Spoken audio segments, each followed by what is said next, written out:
Tonight, our speakers will share their own reflections on solving for X and on the possibilities that await beyond this remarkable milestone.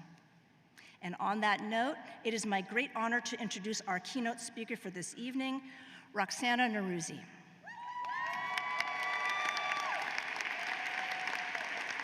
Roxana is a visionary leader, organizer, educator, and advocate for immigrant and refugee communities. As Executive Director of OneAmerica, she leads one of Washington State's most influential organizations dedicated to building leadership, strengthening civic engagement, and advancing justice and opportunity for immigrants and refugees. Roxana began her journey with OneAmerica as an organizing intern and has spent more than 2 decades helping communities build the power to shape the policies and systems that affect their lives. Under her leadership, OneAmerica has deepened its commitment to developing grassroots leaders, advancing educational opportunity, and creating lasting change through community action and collective voice. A proud University of Washington alumna and longtime champion for equity and belonging, Roxana's work reflects a simple but powerful belief that the people closest to challenges are often best positioned to create the solutions. Please join me in welcoming to the podium Roxana Norouzi.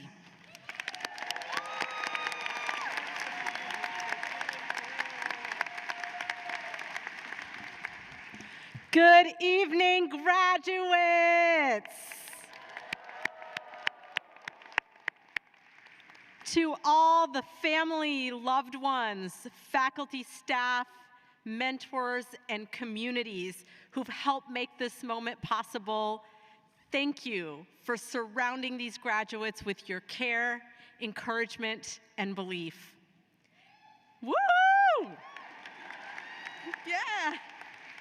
And from one Husky to another, congratulations, class of 2026.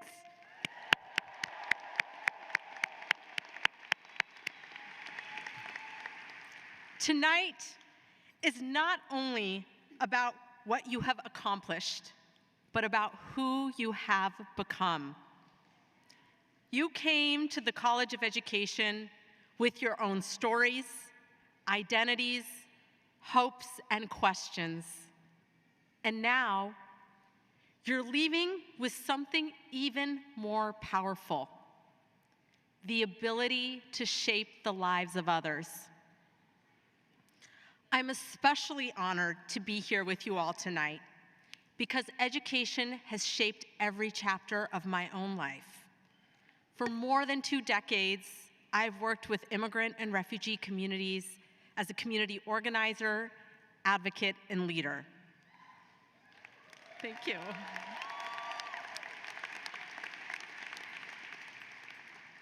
And throughout that time, I've seen something that reinforces what many of you already know: relationships change lives. Helping people feel seen, valued, and capable of more than they imagined can alter the course of a lifetime.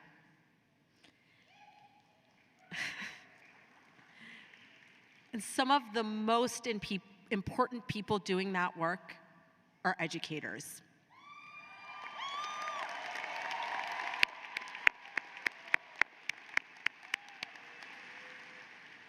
Most of us came into education believing we were solving for something specific: how to help a student learn, how to promote achievement, and how to make systems more equitable.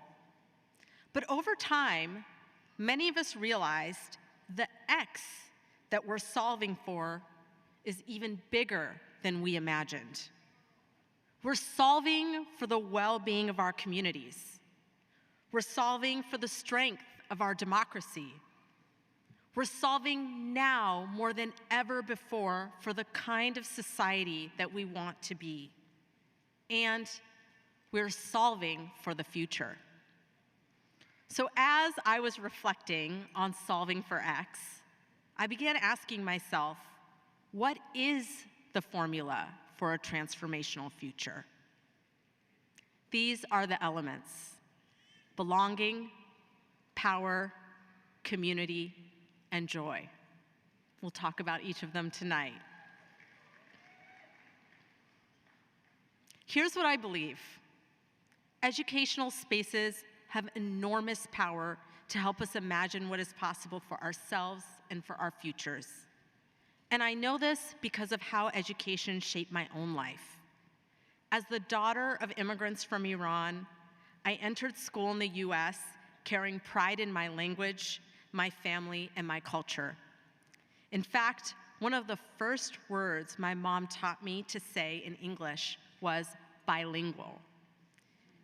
She made sure I knew speaking English and Farsi is what made me special.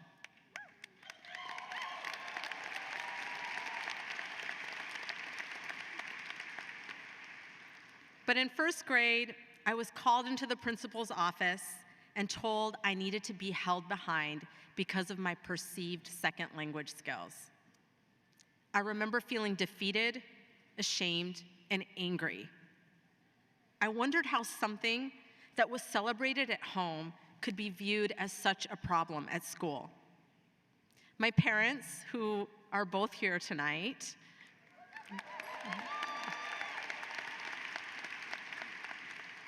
they refused to accept this label. They fought for me, and eventually, because of their persistence, I was put back into the classroom with my peers. And even though my teacher was mistaken, I was, in fact, on track and achieving, I was told 1,000 times, in words, in actions, and sometimes simply in a glance, that people like me, we didn't belong. So I internalized the notion that I had to either hide parts of my identity for academic success or be labeled behind if I held on to my language and who I really was. Those experiences taught me something I have carried my whole life. Educators have the power to label students, but they also have the power to liberate students from labels.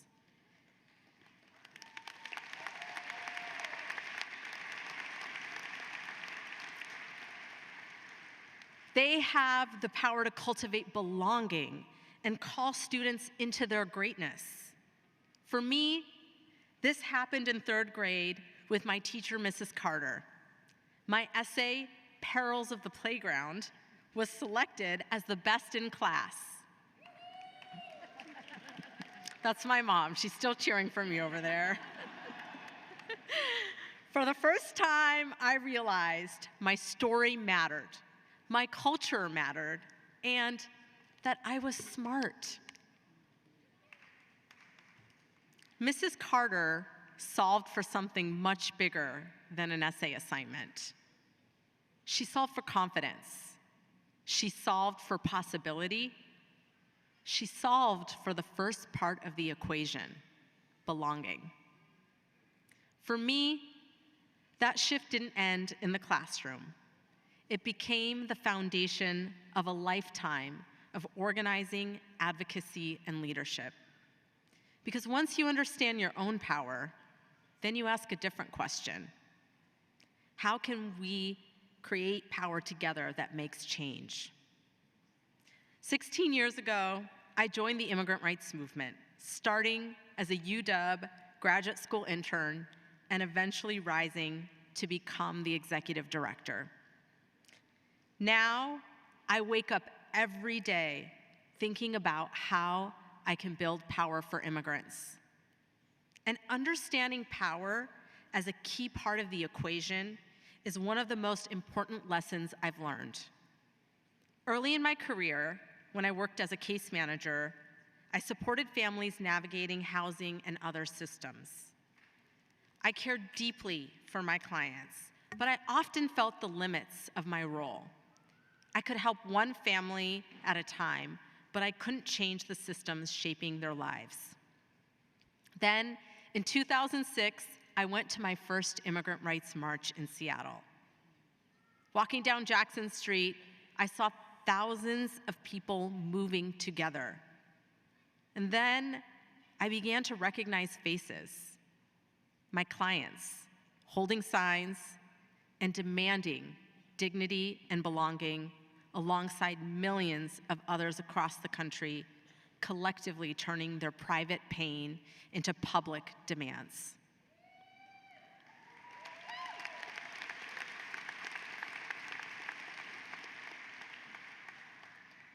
And I learned change doesn't happen because one person speaks out. It happens when people act together, from silence to fearlessness, from isolation to solidarity. That experience led me to OneAmerica, where we've worked alongside communities and many of you to achieve major wins. Protections for immigrants, expanding voting rights, culturally relevant childcare, and millions of dollars in multilingual education to shift language in our schools from being a deficit to an asset.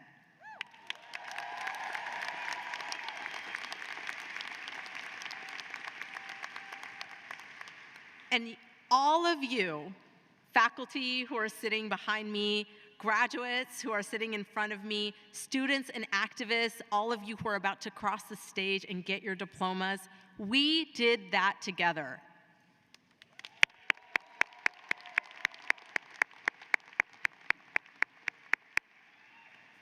And you see, these are more than just policy wins. It proves that when ordinary people, like all of us, come together, we can transform what is possible. And like it is for you, for me, this work is personal. It is about turning my own experiences of exclusion into a different future for the next generation, including my son Omid, who is here tonight, is growing up bilingual. Because of these wins, I know he will have a radically more just experience in school than I did.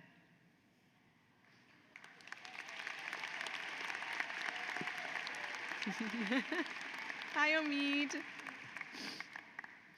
And graduates, that is not so different from what you are being called to do. You are entering this work at a moment when our country is facing profound challenges. Families are being separated due to immigration enforcement. Authoritarianism is rising while democracy is being undermined and destroyed. People in our own country are being murdered for protesting or senseless hate crimes. And millions of innocent lives have been lost globally due to war and genocide. These are not normal times. I'm going to say it again. These are not normal times.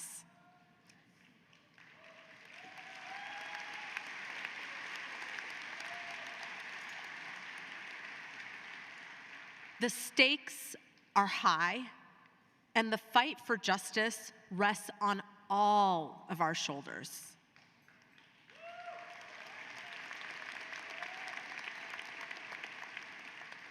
But here is the important part.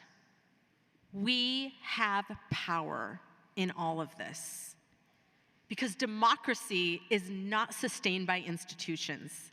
It is sustained by we, the people.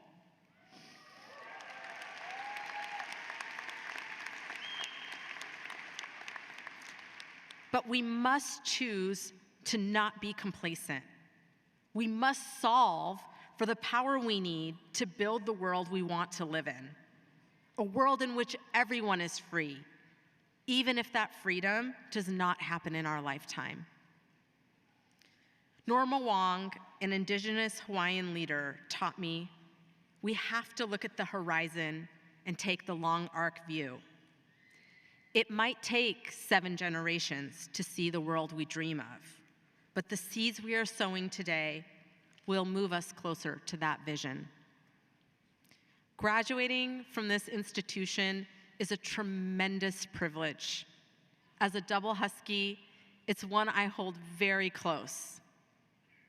So I challenge you to think about what risks, actions, and sacrifices will you make that future generations will celebrate 100 years from now? How are you going to use your privilege to do more than diagnose problems, but take responsibility for the work of achieving their solutions? And how will you use your role as an educator to, in the words of Dr. Martin Luther King Jr., bend the moral arc of the universe a little more towards justice.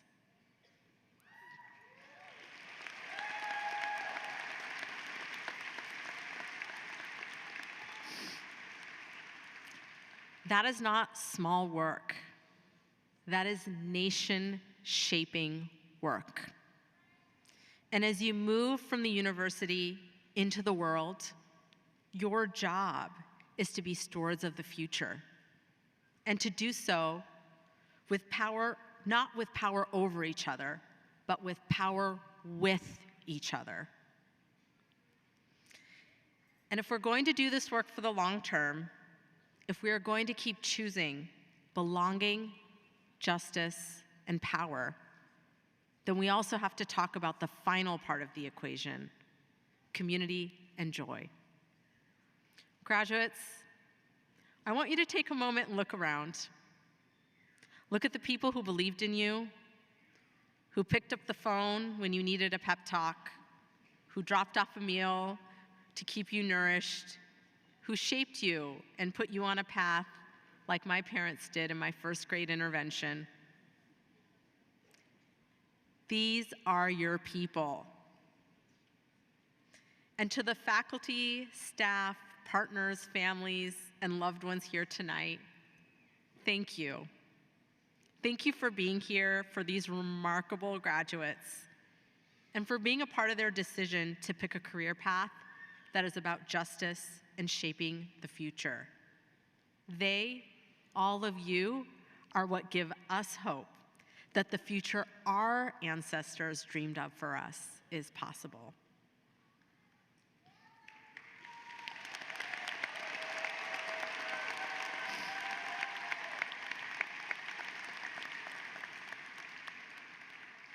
Graduates, as the conditions and social problems get more difficult, and they will get more difficult, it is your people and your joy that will carry you through.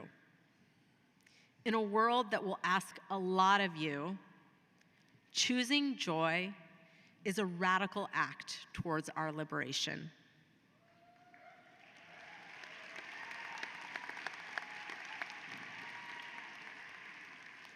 Joy is not separate from the equation.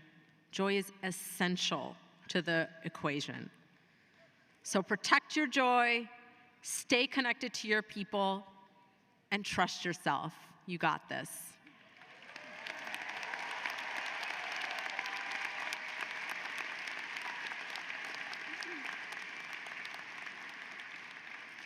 So now, as I reflect on everything I've learned, as a daughter of immigrants, as an organizer, as a leader, and as a fellow Husky, I think I finally have the answer to my math assignment. Maybe the equation looks something like this: belonging plus power plus community plus joy equals the conditions where people can thrive. Because when people feel like they belong, they discover their power. When people discover their power, they build community. When communities come together, they create change. And when communities experience dignity, connection, and joy, they don't just survive, they are free.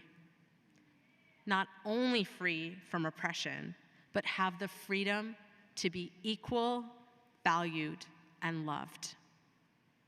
That is the world we are being called to build.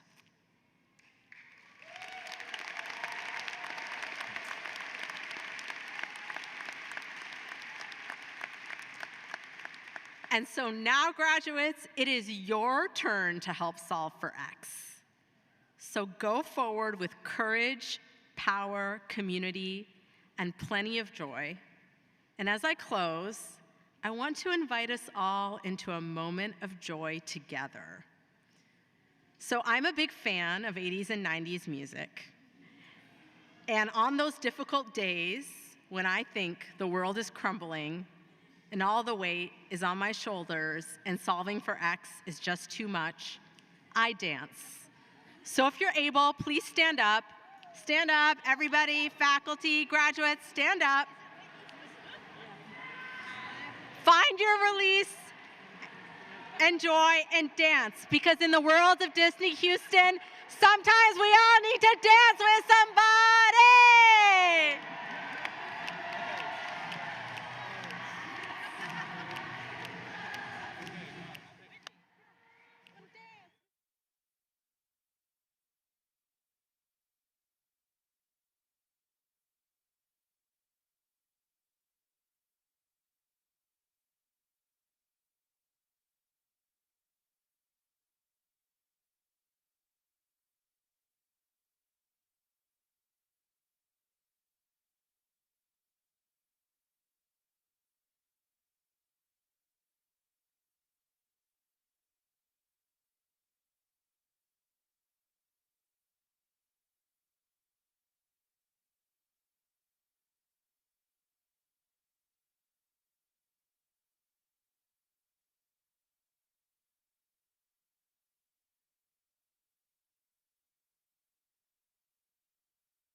For your deep commitment to belonging, community, and joy.